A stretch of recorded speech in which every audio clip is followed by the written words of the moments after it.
ಸುಮಾರು ಜನ retail investors stock ಮಾರ್ಕೆಟ್ನಲ್ಲಿ ದುಡ್ಡನ್ನು ಕಳ್ಕೊತಾರೆ, ಲಾಸ್ ಮಾಡ್ತಾರೆ.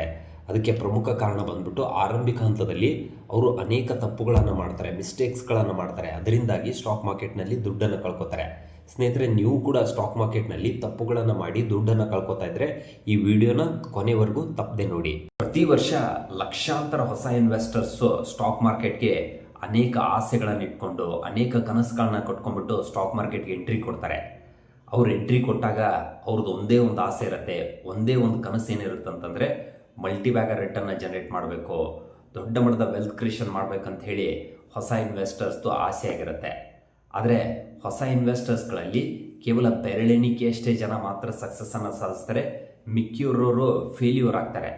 ಇವರು ಫೇಲ್ಯೂರ್ ಆಗೋದಕ್ಕೆ ಪ್ರಮುಖ ಕಾರಣ ಬಂದ್ಬಿಟ್ಟು ಆರಂಭಿಕ ಹಂತದಲ್ಲಿ ಇವ್ರಿಗೆ ಎಲ್ಲಿಂದ ಸ್ಟಾರ್ಟ್ ಮಾಡಬೇಕು, ಹೆಂಗೆ ಇನ್ವೆಸ್ಟ್ಮೆಂಟ್ ಮಾಡಬೇಕಂತ ಗೊತ್ತಿರೋದಿಲ್ಲ. ಆ ಕಾರಣದಿಂದಾಗಿ ಅನೇಕ ತಪ್ಪುಗಳನ್ನು ಮಾಡ್ತಾರೆ. ಆ ತಪ್ಪುಗಳನ್ನು ತಿದ್ಕೊಳ್ಳದೆ ಮಾಡಿರುವಂಥ ತಪ್ಪುಗಳನ್ನು ಪದೇ ಪದೇ ಮಾಡಿ ಕೊನೆಗೆ ಇಲ್ಲಿಂದ ಫೇಲ್ಯೂರ್ ಆಗ್ತಾರೆ, ಇಲ್ಲಿ ಸೋಲ್ತಾರೆ. ಸ್ನೇಹಿತರೆ, ಯಾವೆಲ್ಲ ಮಿಸ್ಟೇಕ್ಸ್ಗಳಿಂದಾಗಿ ರಿಟೇಲ್ ಇನ್ವೆಸ್ಟರ್ಸ್ಟು ಸ್ಟಾಕ್ ಮಾರ್ಕೆಟ್ನಲ್ಲಿ ಹಣವನ್ನು ಕಳ್ಕೊತಾ ಇದ್ದಾರೆ ಅನ್ನೋದ್ರ ಬಗ್ಗೆ ಈ ವಿಡಿಯೋದಲ್ಲಿ ಡಿಸ್ಕಷನ್ ಮಾಡ್ತಾ ಹೋಗ್ತೀನಿ. ಸ್ನೇಹಿತರೆ, ವಿಡಿಯೋ ಸಖತ್ ಇಂಟ್ರೆಸ್ಟಿಂಗ್ ಆಗಿರುತ್ತೆ, ಕೊನೆವರೆಗೂ ಈ ವಿಡಿಯೋನ ತಪ್ಪದೆ ನೋಡಿ. Let's get start. ಟ್ರೇಡಿಂಗ್. ಸ್ನೇಹಿತರೆ, ನಾವು ಸ್ಟಾಕ್ ಮಾರ್ಕೆಟ್ ಅಂತ ಬಂದಾಗ ನಮ್ಗೆ ಎರಡು ಆಪ್ಷನ್ಸ್ ಇದೆ. ಒಂದು, ನೀವು ಇನ್ವೆಸ್ಟರ್ ಆಗ್ಬೋದು, ಇನ್ನೊಂದು ಟ್ರೇಡರ್ ಆಗ್ಬೋದು. ಇನ್ವೆಸ್ಟ್ಮೆಂಟಲ್ಲಿ ನೀವು ಲಾಂಗ್ ಟರ್ಮ್ ಹೂಡಿಕೆ ಮಾಡಬೇಕಾಗತ್ತೆ, ಅಂದಾಗ ಮಾತ್ರ ನಿಮ್ಗೆ ವೆಲ್ತ್ ಕ್ರಿಯೇಷನ್ ಆಗುತ್ತೆ, ಅಂದಾಗ ಮಾತ್ರ ನೀವು ಸಕ್ಸಸ್ ಆಗೋದಕ್ಕೆ ಸಾಧ್ಯ ಆಗುತ್ತೆ. ಅದಕ್ಕೋಸ್ಕರ ಏನು ಮಾಡ್ತಾರೆ ಅಂತಂದರೆ ಸುಮಾರು ಜನ ಲಾಂಗ್ ಟರ್ಮ್ ಯಾರಪ್ಪ ಮಾಡ್ತಾರೆ ಅಂತೇಳಿ ಟ್ರೇಡಿಂಗಿಗೆ ಇಳಿತಾರೆ. ಟ್ರೇಡಿಂಗಲ್ಲಿ ನಾವು ಶಾರ್ಟ್ ಟರ್ಮಲ್ಲಿ ದುಡ್ಡು ಮಾಡ್ಬೋದು, ಪ್ರತಿದಿನ ನಮ್ಗೆ ದುಡ್ಡು ಬರುತ್ತೆ ಅಂತೇಳಿ ಎಲ್ಲರೂ ಟ್ರೇಡಿಂಗ್ ಇಳಿತಾರೆ. ಟ್ರೇಡಿಂಗ್ ಅನ್ನೋದು ನಾವು ಅಂದ್ಕೊಂಡಷ್ಟು ಸುಲಭ ಅಲ್ಲ.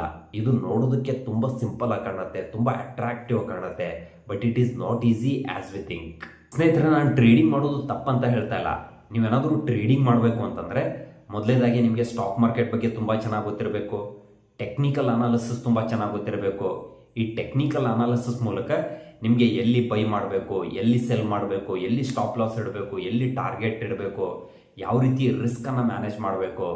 ಸೊ ಇದೆಲ್ಲವೂ ನಿಮಗೆ ಭಾಳ ಡೆಪ್ತಾಗಿ ಗೊತ್ತಿರಬೇಕು. ಅದಾದಮೇಲೆ FNO ಮಾರ್ಕೆಟ್ ಬಗ್ಗೆ ಗೊತ್ತಿರಬೇಕು. FNO ಮಾರ್ಕೆಟ್ನಲ್ಲಿ ಒಂದು 2-3 ವರ್ಷ ಆದರೂ ನೀವು ಪ್ರಾಕ್ಟಿಕಲಿ ಎಕ್ಸ್ಪೀರಿಯನ್ಸ್ ಮಾಡಬೇಕು.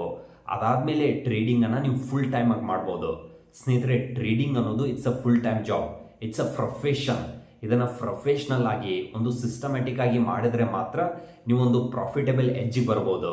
ಒಂದಿನ 2 ದಿನದಲ್ಲಿ ನೀವು ಟ್ರೇಡಿಂಗನ್ನು ಯಾವುದೇ ಕಾರಣಕ್ಕೂ ಮಾಡೋಕ್ಕಾಗಲ್ಲ. ಟ್ರೇಡಿಂಗಲ್ಲಿ ನೀವು ಯಾವುದೇ ಕಾರಣಕ್ಕೂ ದುಡ್ಡು ಮಾಡೋಕ್ಕಾಗಲ್ಲ. ಸ್ನೇಹಿತರೆ, ಟ್ರೇಡಿಂಗಲ್ಲಿ ಇನ್ನೊಂದು ದೊಡ್ಡ ಡಿಸ್ಅಡ್ವಾಂಟೇಜ್ ಏನಂತಂದರೆ ನೀವು ಎಷ್ಟೇ ಎಕ್ಸ್ಪರ್ಟ್ ಇದ್ದರೂ, ನಿಮ್ಮ ಹತ್ರ ಎಷ್ಟೇ ನಾಲೆಜ್ ಇದ್ದರೂ, ಎಷ್ಟೇ ದುಡ್ಡಿದ್ರೂ ಕೂಡ ಕೆಲವೊಂದು ಸಲ ಲಾಸ್ ಆಗೇ ಆಗುತ್ತೆ. ಆ ಲಾಸನ್ನು ತಡ್ಕೊಳ್ಳುವಂಥ ಶಕ್ತಿ ನಿಮಗಿರಬೇಕು. ಅದ್ರ ಜೊತೆಗೆ SEBI, security exchange board of India, ಅವರೊಂದು ರಿಪೋರ್ಟನ್ನು ಬಿಟ್ಟಿದ್ದಾರೆ. ಏನಂತಂದರೆ ಟ್ರೇಡ್ ಮಾಡುವಂಥ 100 ಜನರಲ್ಲಿ 95% ಜನ ಇಲ್ಲಿ ದುಡ್ಡನ್ನು ಕಳ್ಕೊತಾರೆ, ಕೇವಲ ಬೆರಳೆಣಿಕೆಯಷ್ಟೇ ಜನ ಮಾತ್ರ ಇಲ್ಲಿ ಸಕ್ಸಸ್ಸನ್ನು ಸಾಧಿಸ್ತಾರೆ ಅಂತ ಹೇಳ್ತಾರೆ. ಸೊ ಈ ಸಕ್ಸಸ್ಸನ್ನು ಸಾಧಿಸೋರು ಯಾರಂತಂದರೆ ಪ್ರೊಫೆಷನಲ್ಸ್, ಎಕ್ಸ್ಪರ್ಟ್, ಫುಲ್ ಟೈಮ್ ಆಗಿ ಯಾರು ಇದನ್ನು ಮಾಡ್ತಾರೆ ಅವ್ರು ಮಾತ್ರ ಇಲ್ಲಿ ಲಾಭವನ್ನು ಮಾಡೋದಕ್ಕೆ ಸಾಧ್ಯ ಆಗುತ್ತೆ. ಅದಕ್ಕೋಸ್ಕರ ಅರ್ಲಿ ಸ್ಟೇಜಲ್ಲಿ ನೀವು ಸ್ಟಾಕ್ ಮಾರ್ಕೆಟ್ಗೆ ಎಂಟ್ರಿ ಕೊಟ್ಟಾಗ ಟ್ರೇಡಿಂಗ್ ಮೇಲೆ ಹೆಚ್ಚು ಫೋಕಸ್ ಮಾಡಬೇಡಿ, ಇನ್ವೆಸ್ಟ್ಮೆಂಟ್ ಮೇಲೆ ಹೆಚ್ಚು ಫೋಕಸ್ ಮಾಡಿ. ಎರಡನೇ ಮಿಸ್ಟೇಕ್ ಏನಂತಂದರೆ ಲಾರ್ಜ್ ಕ್ಯಾಪ್ ಸ್ಟಾಕ್ಸ್ಗಳನ್ನು ಅವಾಯ್ಡ್ ಮಾಡಿದ್ದು. ಸ್ನೇಹಿತರೆ, most of the retail investors early ಸ್ಟೇಜ್ಗಳಲ್ಲಿ ಏನು ಮಾಡ್ತಾರೆ ಅಂತಂದರೆ ಲಾರ್ಜ್ ಕ್ಯಾಪ್ ಸ್ಟಾಕ್ಸ್ಗಳನ್ನು ಅವಾಯ್ಡ್ ಮಾಡ್ತಾರೆ. ಯಾಕೆ ಅಂತಂದರೆ ಅವರ ಥಿಂಕಿಂಗ್ ಏನಾಗಿರುತ್ತೆ ಅಂತಂದರೆ ಲಾರ್ಜ್ ಕ್ಯಾಪ್ ಸ್ಟಾಕ್ಸ್ಗಳು ಆಲ್ರೆಡಿ ಬೆಳೆದ್ಬಿಟ್ಟಿದ್ದಾವೆ, ಗ್ರೋ ಆಗಿಬಿಟ್ಟಿದ್ದಾವೆ, ರಿಟರ್ನ್ ಜನರೇಟ್ ಮಾಡಿಬಿಟ್ಟಿದ್ದಾವೆ, ಫರ್ದರ್ ಅವು ಬೆಳೆಯೋದಿಲ್ಲ, ಗ್ರೋ ಆಗೋದಿಲ್ಲ ಅಂತ ಅವರ ಥಿಂಕಿಂಗ್ ಇರುತ್ತೆ. ಸ್ನೇಹಿತರೆ, ಇದು ಅಬ್ಸಲ್ಯೂಟ್ಲಿ ರಾಂಗ್. ಸ್ನೇಹಿತರೆ, ಈ ಲಾರ್ಜ್ ಕ್ಯಾಪ್ ಕಂಪ್ನಿಗಳು ಆಲ್ರೆಡಿ ಬೆಳೆದಿರ್ಬೋದು, ಆಲ್ರೆಡಿ ಗ್ರೋ ಆಗಿರ್ಬೋದು, but it doesn't mean that further ಅವು ಗ್ರೋತ್ ಆಗಲ್ಲ, ಫರ್ದರ್ ಅವು ಬೆಳೆಯೋದಿಲ್ಲ ಅಂತ ಅರ್ಥ ಅಲ್ಲ. ಇವುಗಳ ಬಿಸ್ನೆಸ್ ಬಂದ್ಬಿಟ್ಟು ವೆಲ್ ಎಸ್ಟಾಬ್ಲಿಷ್ ಆಗಿದೆ. They are the market leader in their respective segment. ಆ ಕಾರಣಕ್ಕೋಸ್ಕರ ಈ ಬಿಸ್ನೆಸ್ಗಳು ಕನ್ಸಿಸ್ಟೆಂಟ್ ಆಗಿ ಗ್ರೋತ್ ಆಗುತ್ತೆ. ನಿಮ್ಮ ಪೋರ್ಟ್ಫೋಲಿಯೋದಲ್ಲಿ ಕನ್ಸಿಸ್ಟೆಂಟ್ ಆಗಿ ಈ ಸ್ಟಾಕ್ಸ್ಗಳು ರಿಟರ್ನ್ನ ಜನರೇಟ್ ಮಾಡ್ತವೆ. ಅದರ ಜೊತೆಗೆ ಈ ಲಾರ್ಜ್ ಕ್ಯಾಪ್ ಸ್ಟಾಕ್ಸ್ಗಳು ನೀವು ಮಿಡ್ ಆ್ಯಂಡ್ ಸ್ಮಾಲ್ ಕ್ಯಾಪ್ ಕಂಪ್ನಿಗೆ ಕಂಪೇರ್ ಮಾಡಿದಾಗ ವಾಲಟಿಲಿಟಿ ತುಂಬ ಕಮ್ಮಿ ಇರುತ್ತೆ. ನಿಮ್ಮ ಪೋರ್ಟ್ಫೋಲಿಯೋಗೆ ಒಂದು ಸ್ಟೆಬಿಲಿಟಿಯನ್ನು ಕೊಡುತ್ತೆ. ನಿಮಗೆ ಹೈಯರ್ ರಿಟರ್ನ್ಗೋಸ್ಕರ ನೀವು ಮಿಡ್ ಆ್ಯಂಡ್ ಸ್ಮಾಲ್ ಕ್ಯಾಪ್ ಕಂಪ್ನಿನಲ್ಲಿ ಇನ್ವೆಸ್ಟ್ಮೆಂಟ್ ಮಾಡ್ಬೋದು. ಈ ಮಿಡ್ ಆ್ಯಂಡ್ ಸ್ಮಾಲ್ ಕ್ಯಾಪ್ ಕಂಪ್ನಿಗಳು ಹೈಯರ್ ವಾಲಟಿಲಿಟಿಯನ್ನು ಹೊಂದಿರ್ತವೆ. ಮಾರ್ಕೆಟ್ ಕರೆಕ್ಷನ್ ಆಗುವಾಗ ಈ ಮಿಡ್ ಆ್ಯಂಡ್ ಸ್ಮಾಲ್ ಕ್ಯಾಪ್ ಕಂಪ್ನಿಗಳು 20%, 30% ಕರೆಕ್ಷನ್ಸ್ ಆಗುತ್ತೆ. ಅದಕ್ಕೋಸ್ಕರ ಅರ್ಲಿ ಸ್ಟೇಜ್ಗಳಲ್ಲಿ ನಿಮ್ಮ ಪೋರ್ಟ್ಫೋಲಿಯೋದಲ್ಲಿ ಹೆಚ್ಚು ಅಲೋಕೇಶನನ್ನು ಲಾರ್ಜ್ ಕ್ಯಾಪ್ ಸ್ಟಾಕ್ಸ್ಗಳಲ್ಲಿ ಮಾಡಿದರೆ ತುಂಬ ಒಳ್ಳೆಯದು. ಒಂದ್ಸಲ ನೀವು ಎಕ್ಸ್ಪರ್ಟ್ ಆಗಿ ಸ್ಟಾರ್ಟ್ ಮಾಡಿದ್ರಿ, ನಿಮ್ಗೊಂದ್ಸಲ ಕಾನ್ಫಿಡೆನ್ಸ್ ಬರೋಕ್ಕೆ ಸ್ಟಾರ್ಟ್ ಆಯಿತು ಅಂತಂದರೆ ನಿಧಾನವಾಗಿ ನಿಮ್ಮ ಅಲೋಕೇಶನನ್ನು ಮಿಡ್ ಆ್ಯಂಡ್ ಸ್ಮಾಲ್ ಕ್ಯಾಪ್ ಕಂಪ್ನಿಗಳಲ್ಲೂ ಕೂಡ ಲೇಟರ್ ಪಾರ್ಟ್ನಲ್ಲಿ ನೀವು ಇನ್ಕ್ರೀಸ್ ಮಾಡ್ಬೋದು. ಬಟ್ ಅರ್ಲಿ ಸ್ಟೇಜ್ಗಳಲ್ಲಿ ಲಾರ್ಜ್ ಕ್ಯಾಪ್ ಸ್ಟಾಕ್ಸ್ಗಳನ್ನು ಅವಾಯ್ಡ್ ಮಾಡೋಕ್ಕೆ ಹೋಗಬೇಡಿ. ನೆಕ್ಸ್ಟ್ ಮಿಸ್ಟೇಕ್ಸ್ ಬಂದ್ಬಿಟ್ಟು investing in to penny stocks. ಪ್ರತಿಯೊಬ್ಬರಿಗೂ ಏನು ಆಸೆ ಇರುತ್ತೆ, ಕಡಿಮೆ ದುಡ್ಡಲ್ಲಿ ಶೇರ್ಸ್ ಕ್ವಾಂಟಿಟಿ ಜಾಸ್ತಿ ಬರಬೇಕು, ಲಾಭ ಬರಬೇಕು ಅನ್ನೋದು ಪ್ರತಿಯೊಬ್ಬರ ಆಸೆ ಇರುತ್ತೆ. ಸ್ನೇಹಿತರೆ, ಪೆನ್ನಿ ಸ್ಟಾಕ್ಸ್ಗಳಲ್ಲಿ ನಿಮಗೆ ಸಕ್ಸಸ್ ಆಗೋ ರೇಷಿಯೋ ಇದೆಯಲ್ಲ ಬಹಳ ರೇರು. 100 ಸ್ಟಾಕ್ಸ್ಗಳಲ್ಲಿ ನಿಮಗೆ 1 ಅಥವಾ 2 ಸ್ಟಾಕ್ ಮಾತ್ರ ಸಕ್ಸಸ್ ಆಗ್ಬೋದು. ಮಿಕ್ಕಿರೋ 99% ಪೆನ್ನಿ ಸ್ಟಾಕ್ಸ್ಗಳು ಫೇಲ್ಯೂರ್ ಆಗ್ತವೆ. ಆ ಕಾರಣಕ್ಕೋಸ್ಕರ ಪೆನ್ನಿ ಸ್ಟಾಕ್ಸ್ಗಳಲ್ಲಿ ಯಾವುದೇ ಕಾರಣಕ್ಕೂ ಇನ್ವೆಸ್ಟ್ಮೆಂಟ್ ಮಾಡೋಕ್ಕೆ ಹೋಗಬೇಡಿ. ಸ್ನೇಹಿತರೆ, ಇನ್ನು ಸುಮಾರು ಜನ ಪೆನ್ನಿ ಸ್ಟಾಕ್ಸ್ಗಳಲ್ಲಿ ಯಾಕೆ ಇನ್ವೆಸ್ಟ್ಮೆಂಟ್ ಮಾಡ್ತಾರೆ ಅಂತಂದರೆ ಅವ್ರಿಗೆ ಕ್ವಾಂಟಿಟಿ ಜಾಸ್ತಿ ಬರುತ್ತೆ ಅಂತೇಳಿ ಅವರ ಅಸಂಪ್ಷನ್ ಇರುತ್ತೆ. ಸ್ನೇಹಿತರೆ, ಸ್ಟಾಕ್ ಮಾರ್ಕೆಟ್ನಲ್ಲಿ ಕ್ವಾಂಟಿಟಿ ಮ್ಯಾಟರ್ ಆಗೋದಲ್ಲ, ಕ್ವಾಲಿಟಿ ಮ್ಯಾಟರ್ಸ್ ಆಗುತ್ತೆ. ಕಂಪ್ನಿಯ ಬಿಸ್ನೆಸ್ಸು, ಫ್ಯೂಚರ್ ಗ್ರೋತು, ಲೀಡರ್ಶಿಪ್ಪು ಇದೆಲ್ಲವೂ ಮ್ಯಾಟರ್ ಆಗುತ್ತೆ. ನೀವು ಎಂಥದೇ ಪೆನ್ನಿ ಸ್ಟಾಕ್ಸಲ್ಲಿ ಹಾಕಿದ್ರೂ ಕೂಡ ಆ ಕಂಪ್ನಿ ಫಂಡಮೆಂಟಲಿ ಸ್ಟ್ರಾಂಗೇ ಇಲ್ಲ. ಸೊ ಆ ಕಂಪ್ನಿನಲ್ಲಿ ಯಾವುದೇ ರೀತಿ ದಮ್ಮೆ ಇಲ್ಲ ಅಂತಂದರೆ ಆ ಕಂಪ್ನಿ ನೀವು ಎಷ್ಟೇ ಕ್ವಾಂಟಿಟಿ ತೊಗೊಂಡ್ರೂ ಕೂಡ ಆ ಕಂಪ್ನಿ ಬೆಳೆಯೋದಿಲ್ಲ. ಅದಕ್ಕೋಸ್ಕರ ಕ್ವಾಂಟಿಟಿ ಮ್ಯಾಟರ್ಸ್ ಆಗಲ್ಲ ಸ್ಟಾಕ್ ಮಾರ್ಕೆಟ್ನಲ್ಲಿ, ಕ್ವಾಲಿಟಿ ಮ್ಯಾಟರ್ಸ್ ಅಲಾಟ್. ಅದಕ್ಕೋಸ್ಕರ ಪೆನ್ನಿ ಸ್ಟಾಕ್ಸ್ಗಳನ್ನು ಅವಾಯ್ಡ್ ಮಾಡಿದ್ರೆ ನಿಮಗೆ ತುಂಬ ಒಳ್ಳೆಯದು. ನೆಕ್ಸ್ಟ್ ಮಿಸ್ಟೇಕ್ಸ್ ಬಂದ್ಬಿಟ್ಟು ನೋ ಐಡಿಯಾ ಅಬೌಟ್ ಫಂಡಮೆಂಟಲ್ಸ್ ಮತ್ತು ವ್ಯಾಲ್ಯೂಯೇಷನ್. ಸ್ಟಾಕ್ಸ್ಗಳನ್ನು ರ್ಯಾಂಡಮ್ ಆಗಿ ನಾವು ಬೈ ಮಾಡಿದ್ರೆ ಅದಕ್ಕೆ ಯಾವುದೇ ರೀತಿ ಅರ್ಥ ಇರೋದಿಲ್ಲ.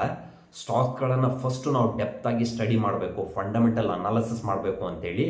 ಸ್ಟಾಕ್ಸಲ್ಲಿ ಇನ್ವೆಸ್ಟ್ಮೆಂಟ್ ಮಾಡೋದಕ್ಕಿಂತ ಮುಂಚೆ ಆ ಕಂಪ್ನಿಯ ಬಿಸ್ನೆಸ್ ಏನು, ಬಿಸ್ನೆಸ್ ಯಾವ ರೀತಿ ವರ್ಕ್ ಆಗುತ್ತೆ, ಅದು ಪ್ರಾಡಕ್ಟ್ ಕಂಪ್ನಿನ, ಸರ್ವಿಸ್ ಕಂಪ್ನಿನ, ಆ ಕಂಪ್ನಿಗಿರುವಂಥ ಕ್ಲೈಂಟ್ಸ್ ಯಾರು, ಕಂಪ್ನಿಗೆ ಯಾವ ರೀತಿ ರೆವೆನ್ಯೂ ಬರುತ್ತೆ, ಅದಕ್ಕೆ ಫ್ಯೂಚರ್ಲಿ ಬೆಳೆದಕ್ಕೆ ಅವಕಾಶ ಇದೆಯಲ್ಲೋ, ಈ ರೀತಿಯಾಗಿ ನೀವು ಒಂದು ಕಂಪ್ನಿಯ ಬಗ್ಗೆ ಇನ್ ಡೆಪ್ತ್ ಆಗಿ ಸ್ಟಡಿ ಮಾಡಬೇಕು. ಸ್ಟಡಿ ಮಾಡಾದ್ಮೇಲೆ ಆ ಬಿಸ್ನೆಸ್ ನಿಮ್ಗೆ ಅರ್ಥ ಆಯಿತು, ಕನ್ವಿಕ್ಷನ್ ಬಂತು, ಕಾನ್ಫಿಡೆನ್ಸ್ ಬಂತು ಅಂದರೆ ಅದಾದಮೇಲೆ ನೀವು ಸ್ಟಾಕ್ಸ್ಗಳಲ್ಲಿ ಇನ್ವೆಸ್ಟ್ಮೆಂಟ್ ಮಾಡಿದರೆ ನಿಮಗೆ ವರ್ತ್ ಅನಿಸುತ್ತೆ.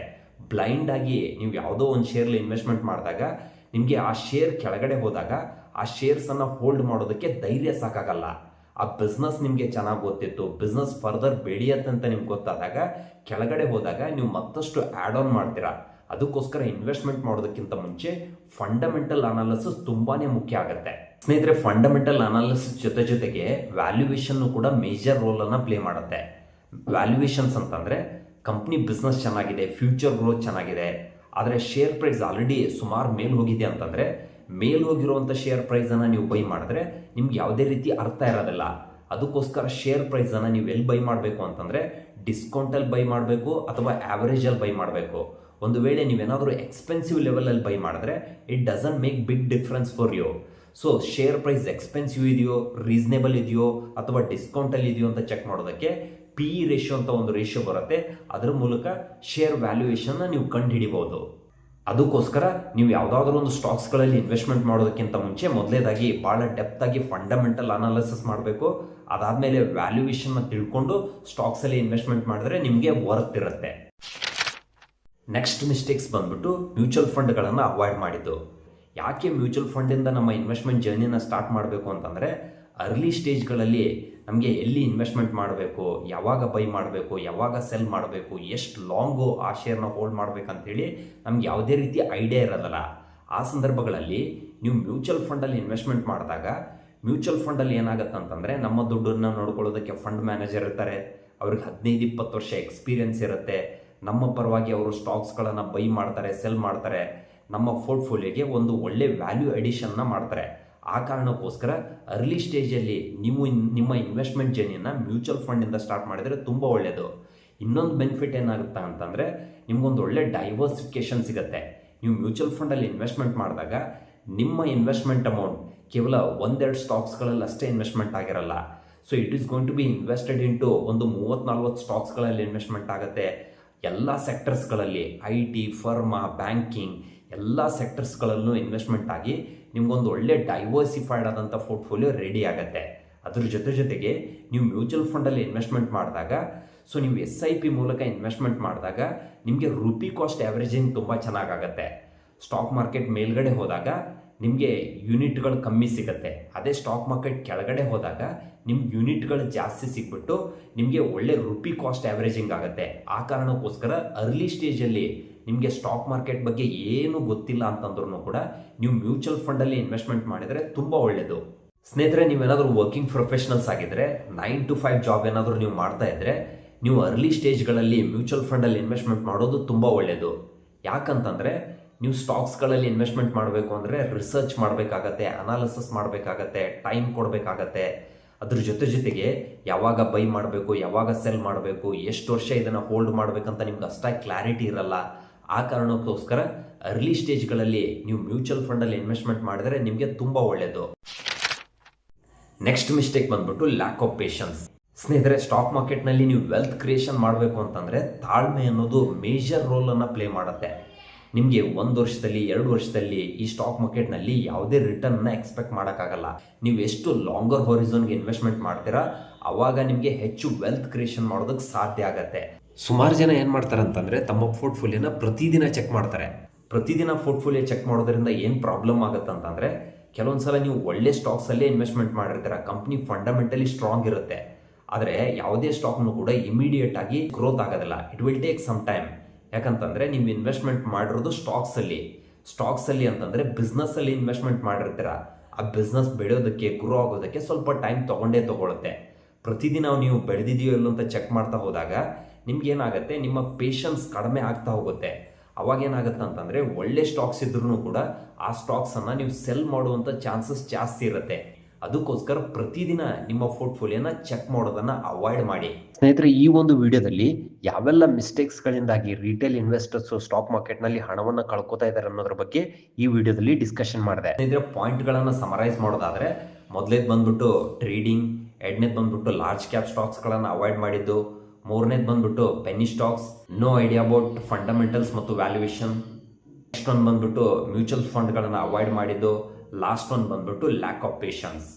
ಸ್ನೇಹಿತರೆ, ನೀವು ನಿಮ್ಮ ಇನ್ವೆಸ್ಟ್ಮೆಂಟ್ ಜರ್ನಿನ ಸ್ಟಾರ್ಟ್ ಮಾಡಿದಾಗ ಯಾವೆಲ್ಲ ಮಿಸ್ಟೇಕ್ಸ್ಗಳನ್ನು ನೀವು ಮಾಡಿದ್ದೀರಾ ಅಂತೇಳಿ ತಪ್ಪದೆ ಕಮೆಂಟ್ ಬಾಕ್ಸಲ್ಲಿ ತಿಳಿಸಿ.